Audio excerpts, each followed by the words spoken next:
Bien-aimés dans le Seigneur, je suis heureux, une fois de plus, de vous retrouver pour poursuivre avec vous le témoignage du petit Kevin. À la réception du premier message, nous crûmes que nous avions déjà tout entendu, mais ce n'était pas le cas, car le Seigneur nous réservait encore plus surprenant comme message et révélation. C'est ainsi que le 4 juillet, comme promis, le Seigneur se manifesta encore à Kevin. Il raconte. Le Seigneur m'a encore visité. Il m'a montré d'horribles choses. J'avais achevé ma prière du soir et je m'étais couché, et lorsque je me suis endormi, je me retrouvais dans le feu et dans le tourment. Je souffrais atrocement. Mon corps brûlait et je ressentais une très grande tristesse dans mon cœur. La douleur que je ressentais était si forte et ne pouvait être comparée à aucune autre douleur. Je dis, Seigneur, ne m'abandonne pas ici. Ne me laisse pas dans ces flammes. Pardonne-moi si je t'ai offensé. Et c'est alors que j'ai entendu une voix comme le tonnerre me demander, qui es-tu? Je répondis, c'est moi ton serviteur, Seigneur, celui à qui tu as révélé ton royaume. Et la voix continua, qui es-tu? Et je repris, Seigneur, tu me connais. C'est à moi que tu as confié la tâche d'annoncer ton message à ton peuple. S'il te plaît, délivre-moi de cet endroit. Je vis une grande lumière venue à moi, et cette lumière éclairait les ténèbres dans lesquelles j'étais, et je pouvais distinguer la silhouette d'un homme dans cette lumière. L'homme dans la lumière me tendit la main et prit la mienne. Je ne pouvais le reconnaître, mais je savais que c'était le Seigneur Jésus, et il me dit, tu étais dans les flammes, et tu souffrais. Ton cœur se remplit d'une grande tristesse, d'une douleur que tu ne pouvais surmonter, et tu as senti les flammes consumer tout ton être. À présent, tu as vu et vécu ce qui attend les pécheurs qui viennent ici. Va leur dire à tous ces pécheurs ce qu'ils vont subir parce qu'ils ne me connaissent pas. Tu es venu ici pour un but précis, voir la tristesse et la désolation de ces jours de mort. Et le Seigneur prit ma main et m'amena dans un lieu où se trouvaient des petits enfants et me dit, regarde ces petits enfants. Et je vis les enfants de 2 à 9 ans devant un écran géant. Ils regardaient les dessins animés tels que Dora l'Explorer, Bob l'éponge, Bisounours, Barbie, Peter Pan, Dragon Ball Z, Naruto, Bleach, Fairy Tail, etc. Je pouvais aussi distinguer les logos des chaînes suivantes, Manga, TG, Game One, Nickelodeon. Bref, je pouvais voir toutes les chaînes qui présentent les dessins animés et ces enfants ne pouvaient s'empêcher de regarder l'écran devant eux. Le Seigneur me demanda, sais-tu pourquoi tous ces enfants sont-ils ici? Non, Seigneur, dis-je. C'est à cause de leurs parents qui les ont scandalisés et ne les ont pas conduits à moi. Mais ils les ont détournés de moi et leur châtiment est pire que celui de ces enfants. Le Seigneur me conduisit à un autre endroit où il y avait toujours un écran géant, mais cette fois-ci, on avait affaire aux adolescents et aux personnes plus âgées qui regardaient les films pornographiques, les telenovelas, les films mondains, et je pouvais voir les logos des chaînes Nina TV, Canal+, Disney, NT1, RTL9, TMC, etc. Bref, toutes ces chaînes qui montrent les films et séries, et comme les enfants précédents, ces personnes ne pouvaient s'empêcher de regarder. J'ai, pour la première fois, senti la tristesse qui accablait le Seigneur qui me dit, ça me rend triste de voir tous ces enfants souffrir ici. Beaucoup d'entre eux n'avaient jamais entendu parler de moi. Et ceux qui avaient entendu parler de moi m'ont ignoré. Plusieurs d'entre eux étaient mes enfants bien-aimés, mais à cause de ces choses, ils ont été séduits et ils sont ici. Ils étaient nombreux à y être assis, et pendant qu'ils regardaient l'écran, le feu les brûlait. Nous nous rendîmes par la suite à un autre endroit nommé Reine du Ciel. À genoux devant la statue qu'on dit être, sur terre, Marie, mère de Jésus. Elles avaient leur chapelet en main, brûlaient dans le feu et criaient, « Jésus, pardonne-nous et délivre-nous de ces flammes. » Et le Seigneur leur dit, « Je ne vous ai jamais connus, vous qui avez falsifié la parole de Dieu et qui avez adoré la Reine du Ciel. » Et le Seigneur me dit, « Beaucoup de gens qui adorent cette femme sur la terre disent qu'ils adorent ma mère, mais je vous le dis, je n'ai pas de mère, et Marie qui m'a mis au monde ne sera jamais ma mère, ni ses autres enfants, mes frères, mais tous ceux qui écoutent ce que je dis et les mettent en pratique sont ma mère et mes frères. Ils n'ont vraiment pas d'excuses, ceux qui adorent encore cette femme, car cette parole que je te dis est écrite dans leur Bible. » Nous allâmes dans un endroit où se trouvaient des personnes torturées par les démons. Elles voyaient leur langue coupée, et aux autres, on leur infligeait des supplices insupportables. Et je reconnus de grands chefs d'État décédés. Je vis Nelson Mandela, Thomas Sankara, Mobutu, Patrice Lumumba, Muammar Kadhafi, Abraham Lincoln, etc. Et le Seigneur me dit, Ces gens étaient des personnes puissantes dans le monde. Elles ont tué pour avoir le pouvoir et elles ont fait souffrir plusieurs autres personnes. Aujourd'hui, on leur inflige les mêmes choses qu'elles ont infligées aux autres. Le Seigneur m'amena dans un autre lieu où des personnes adoraient les statues de Bouddha, les statues indiennes, et le Seigneur me dit: ces gens que tu vois ne m'ont jamais connu. C'est à cause de leur père qu'ils sont ici. Ils ont été détournés de moi par leurs parents. Il faudrait que mes serviteurs sur la terre aillent leur parler de moi, car je suis aussi leur Dieu et vous êtes tous mes enfants. Le Seigneur m'amena dans un autre endroit où se trouvaient les célébrités, et je vis Michael Jackson chanter et danser. À chaque pas de danse qu'il esquissait, et à chaque chant qu'il exécutait, cela s'accompagnait d'une très grande douleur. Près de lui, se trouvaient des personnes qui chantaient et dansaient comme lui, et j'entendais crier très fort: ne chantez plus, ne chantez plus. Aie pitié de nous, ne nous fais plus souffrir. J'entendais aussi d'autres célébrités dire la même chose, et le Seigneur me dit: tous ces gens que tu vois là ont vendu leur âme au diable pour avoir la gloire du monde. Ils ont été aveuglés par le bonheur qui s'offrait à eux sur la terre, et n'avaient pas réalisé qu'ils se retrouveraient ici après tout cela. Beaucoup de ceux qui sont encore vivants font comme eux. Vous préférez être heureux et souffrir pour toujours. Vous ne réalisez pas que ce bonheur ne vous sert à rien, car mieux vaut être malheureux et être heureux après que d'être heureux et malheureux après. Tous ces musiciens que tu vois là, leur douleur augmente à chaque fois qu'une personne sur la terre chante leur musique, et si cette personne venait à mourir, elle viendrait ici chanter avec eux. Dis à toutes ces personnes, encore ignorantes, que l'enfer est bien réel, et s'ils ne se repentent pas maintenant, il n'y aura pas de pardon pour eux après. Le Seigneur m'emmena ensuite dans un lieu nommé Sacré-Cœur. Je pouvais y voir des personnes à genoux devant la statue de Jésus, celui qu'on dit être Jésus sur terre.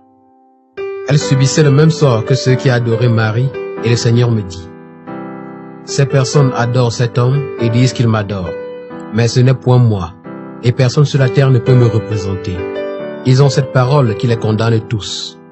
Et lorsque le Seigneur me disait cela, je voyais écrit Exode 20, verset 4.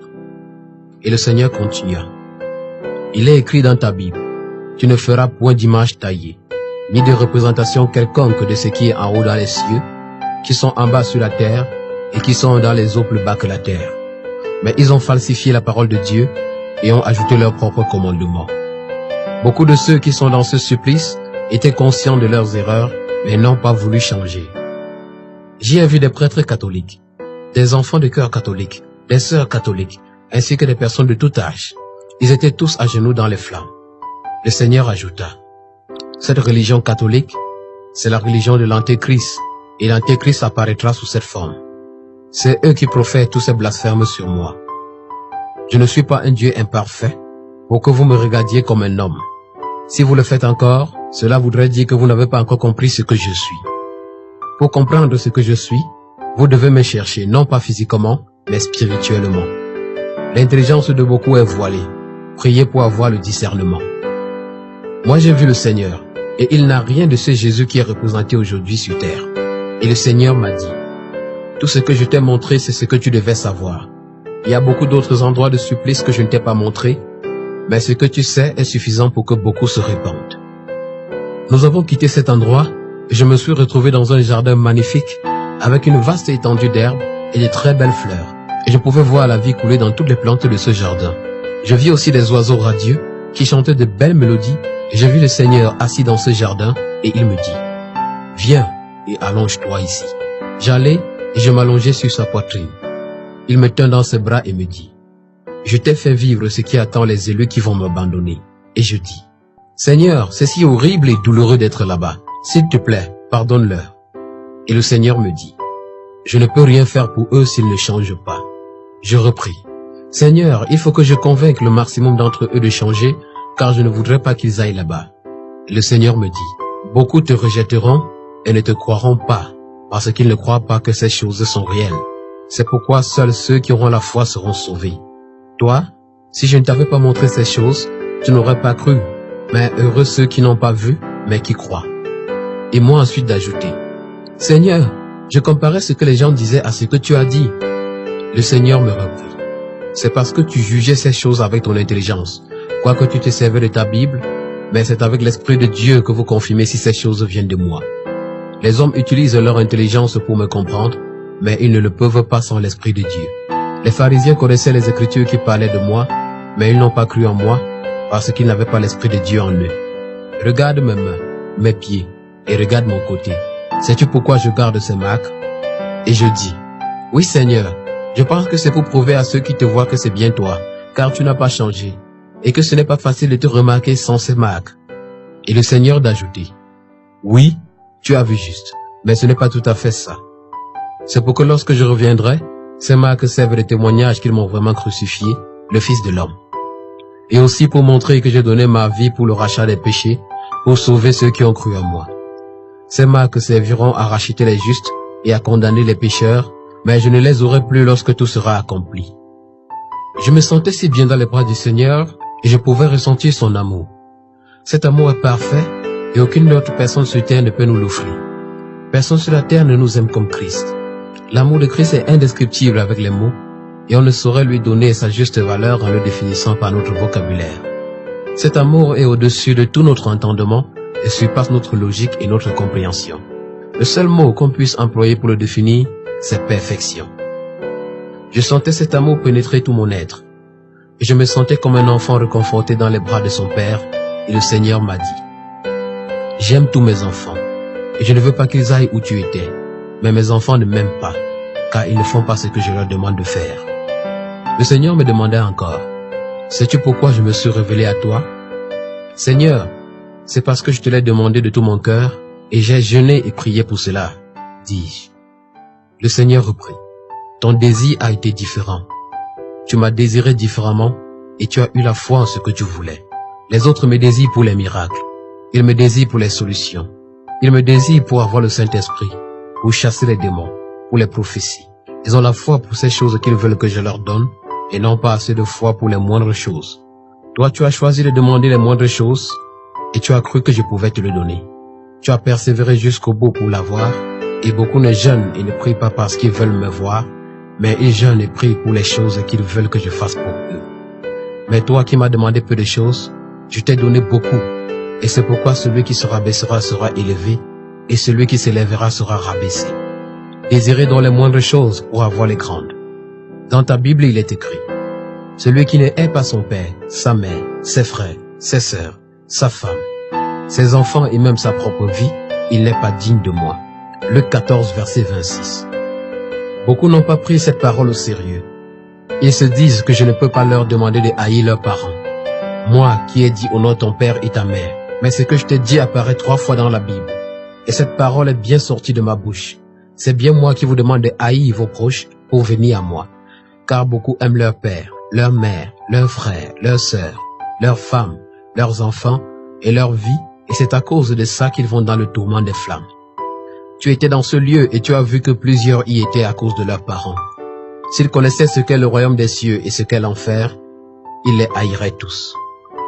Si c'est à cause d'une personne que tu iras dans le feu éternel, cette personne a la même place que Satan dans ta vie, qui, lui aussi, te conduit en enfer avec lui. Je vous le dis, il n'y a rien de plus important à désirer pour un homme que le royaume des cieux. Si tu n'as pas d'enfant, ni de mari, ni de femme, ni de famille, ni de maison, ni de quoi manger, ni de quoi te vêtir, si tu n'as même rien dans le monde, mais tu as le royaume des cieux, tu as tout. Car ce que tu n'as pas pu avoir sur la terre, tu l'obtiendras au centuple. Ne soyez donc pas tristes pour ce que vous perdez maintenant, mais soyez heureux pour ce que vous aurez après. Et, même maintenant, je ne vous laisserai pas sans rien. Si vous perdez tout à cause de moi, vous le retrouverez dans le siècle présent et dans le royaume des cieux à venir, car vous ne devez pas quitter le monde maintenant, mais vous devez vivre pour continuer mon œuvre et sauver mes enfants qui sont encore perdus et dispersés. Il vous a été épargné de porter les fardeaux difficiles, mais maintenant, je vous le dis, vous devez vous efforcer de porter ce qui est difficile, de peur qu'en portant les fardeaux légers, vous ne soyez rattrapés en chemin. Vous devez maintenant savoir vos objectifs et savoir ce que cela implique. Si vous n'avez pas d'objectif, vous êtes confondu aux païens. Si votre objectif n'est pas le royaume des cieux, vous êtes païen. Que celui parmi vous qui pêche et qui ne veut pas se repentir soit considéré comme un païen, car son objectif n'est pas le royaume des cieux. Si quelqu'un écoute ces avertissements que je donne et ne se repent pas, il ne se repentira jamais. Si vous ne venez pas à moi pour le royaume des cieux, vous êtes des païens. et le royaume des cieux pousse à la repentance. Connaissez maintenant ce que vous voulez et pourquoi vous travaillez. Lorsque nous étions encore dans le jardin, le Seigneur me dit, le gouvernement mondial est déjà en place et le diable occupe déjà tout ce qui est dans le monde. Toutes les puissances de la terre lui appartiennent et bientôt elles vous feront la guerre. Tous les appareils électroniques que vous possédez sont fabriqués par le gouvernement mondial et tous les réseaux sociaux leur appartiennent. Le diable fait tout cela pour vous détourner de moi. Il utilise ces choses pour le faire. Il enseigne une autre croyance au monde, la croyance en la science humaine. Les mathématiques, la logique et bien d'autres encore, tous ces enseignements sont des enseignements basés sur les faits et les preuves. Le diable enseigne au monde à croire ce qu'il voit, à croire ce qui est normal, logique et compréhensible. Et beaucoup de gens se basent sur ces connaissances pour vivre. Mais je vous le dis, les choses de Dieu sont une folie, incompréhensible, pas logique, pas normale et irrationnelle pour les hommes. C'est pourquoi beaucoup ne croient pas en moi et beaucoup perdent leur foi à cause de ce que le monde vous enseigne. Vous ne devez pas vous détourner de moi à cause de ces choses qu'on vous enseigne. La science des hommes ne peut expliquer les œuvres de Dieu. La pensée des hommes est contraire à celle de Dieu. Cet enseignement que vous recevez du monde ne doit pas être pour vous une occasion de chute. Soyez instruits, mais ne croyez pas ces choses qu'on vous enseigne. Que ces choses n'affectent pas la foi qui est bâtie sur la parole de Dieu. Les choses du monde sont mauvaises, mais ça ne doit pas être une barrière pour mon œuvre. Utilisez s'il est nécessaire pour mon œuvre pour sauver mes enfants. Si vous possédez quelque chose de mauvais, utilisez-le pour faire quelque chose de bien. Beaucoup de mes enfants sur terre aiment encore les choses du monde et vous persistez à faire comme ceux du monde. Je t'avais dit que les habits que vous avez, vous ne devez pas les porter, mais tu continues à mal te vêtir. Je demandai au Seigneur, qu'est-ce qui est mal dans mon habillement? Et il répondit, je vais encore te montrer ces habits païens. C'est alors que je vis que je portais encore les pantalons jeans. Et il me dit, si vous aimez encore ces choses, vous n'avez pas l'amour du Père en vous. Cette fois, je vis les serviettes hygiéniques que les femmes utilisent lorsqu'elles saignent. Et il reprit, dans le siècle présent, Satan se sert des idées, de la morale, de la philosophie, de la psychologie, des plaisirs, des gouvernements, de la culture, du système éducatif, de la science, de l'art, de la médecine, de la musique, du système économique, des divertissements, des médias, de la religion, des sports, du monde tout entier pour s'opposer à Dieu, à son peuple, à sa parole et à sa justice. Lorsqu'il me parlait, je voyais 1 Jean 2, versets 15 à 16, et il me dit, beaucoup ignorent cette parole. Les enfants doivent prendre conscience que derrière chaque entreprise humaine, il y a un esprit ou une puissance qui agit contre moi. Ces jeans ou ces habits du monde que vous portez proviennent de ces entreprises du monde. Le monde, c'est aussi tous les systèmes religieux, humains, toutes les organisations et les églises chrétiennes et mondaines qui ne se conforment pas à l'enseignement de ma parole. Satan est le Dieu de ce siècle qu'il contrôle avec son ordre d'esprit mauvais. Ses enfants sont les fils de ce siècle, les enfants de la rébellion, qui refusent de se soumettre à la vérité qui dénonce le mal. Le monde et l'église véritable sont opposés l'un de l'autre. Le monde est sous la domination de Satan et l'église m'appartient, elle est sous ma domination. Ainsi, vous mes enfants, vous devez être à part car vous êtes étrangers dans le monde. Vous devez vaincre le monde, haïr le mal, mourir au monde et être délivrés par moi. Aimer le monde détruit votre communion avec moi et détruit votre vie spirituelle. Vous devez publiquement dénoncer les œuvres de ce monde, car vous êtes le sel et la lumière du monde. Vous devez amener mes enfants à moi en leur disant la vérité. Le monde sera pour vous, mes enfants, une source de difficultés, de haine, de persécution et de souffrance, mais tout cela n'est que temporaire, car le monde et tout ce qu'il renferme sera détruit. Après cela, le Seigneur prit ma main et m'amena dans un autre lieu. Il avait autre chose à me montrer. Je me retrouvais à gravir des marches d'escalier et nous arrivâmes devant un portail et nous entrâmes et le Seigneur me dit, la première fois que tu es entré ici, tu es entré par l'ouest. Et cette fois-ci, nous sommes entrés par le sud. Lorsque nous fûmes entrés, nous étions dans une autre cité et nous marchions sur une route en nord. Après une courte distance de marche, je vis des ouvriers qui travaillaient et le Seigneur me dit, ces personnes que tu vois là sont des anges qui construisent la maison des élus. Regarde et dis-moi ce qu'ils font. Ils tournent le béton, dis-je. Regarde et dis-moi quel est le matériau qu'ils utilisent, répliqua-t-il. Et je dis, C'est de l'or pur, Seigneur. Et les maisons y étaient très belles, plus belles et plus luxueuses que celles que le Seigneur me montra précédemment. Et le Seigneur me dit, le matériau utilisé pour construire la maison des élus, c'est de l'or pur. Comment cela se fait-il que mes serviteurs ont donné l'impression à la terre que je suis un Dieu tellement irresponsable, incapable de financer moi-même mon œuvre sur la terre? Et puis, le Seigneur ajouta, si le président te confie une course à faire et ne te donne pas de l'argent pour le faire, es-tu obligé de demander de l'argent aux passants pour faire la course? Comment réagiront-ils? Je répondis, ils ne me croiront pas, Seigneur. Ils diront, comment est-ce que le président peut-il te confier une course sans te donner de l'argent pour le faire? Et le Seigneur me dit, c'est aussi ce que font mes serviteurs. Ils vont partout dire que c'est moi qui les ai appelés et envoyés, mais que je ne leur ai pas donné l'argent pour faire le travail que je leur ai demandé de faire. C'est pourquoi ils développent toutes sortes de manières pour prendre l'offrande. Parfois, lorsqu'ils font cela, j'ai envie d'ouvrir le ciel et de crier, ne les écoutez pas, je ne les ai pas envoyés. Dans vos églises, il y a toutes sortes d'offrandes. Offrandes générales, offrandes spéciales, offrandes de partenaires, et j'en passe. Et lorsqu'ils viennent à l'autel prier, ils disent, Seigneur, nous commandons au vent du sud, au vent du nord, d'apporter l'argent. C'est ainsi qu'on leur apprend à faire dans leurs écoles de formation, et c'est ça le premier problème. Dans leur ministère, il n'y a jamais mon nom écrit dans les sources d'entrée d'argent. Lorsqu'ils organisent quelque chose, ils ne me demandent pas de l'argent, mais demandent aux fidèles. Et j'ajoutais par la suite, Seigneur, nous savons que lorsque les fidèles donnent, c'est toujours toi qui donnes. Le Seigneur me dit, non, vous pouvez faire ces choses vous-même. Vous n'avez pas besoin de moi pour prendre de l'argent dans vos différents ministères, et vous le faites sans moi. Dans vos prévisions d'argent, il n'y a jamais mon nom écrit quelque part. Mes serviteurs ont appris une mauvaise théologie de l'argent. On leur a appris de ne jamais me demander de l'argent parce que je ne donne pas de l'argent aux gens. Que je ne fabrique pas de l'argent ici au ciel pour vous donner. Et que si vous me demandez de l'argent, je vous donnerai du travail. Qui a mis l'argent dans la bouche du poisson que j'avais demandé à Pierre de pêcher? Et je répondis, mais Seigneur, tu l'as envoyé dans ce qu'il connaissait, dans son travail, pour trouver de l'argent. Si tu avais voulu lui donner de l'argent, tu l'aurais mis dans sa main. Et le Seigneur reprit, comprends bien.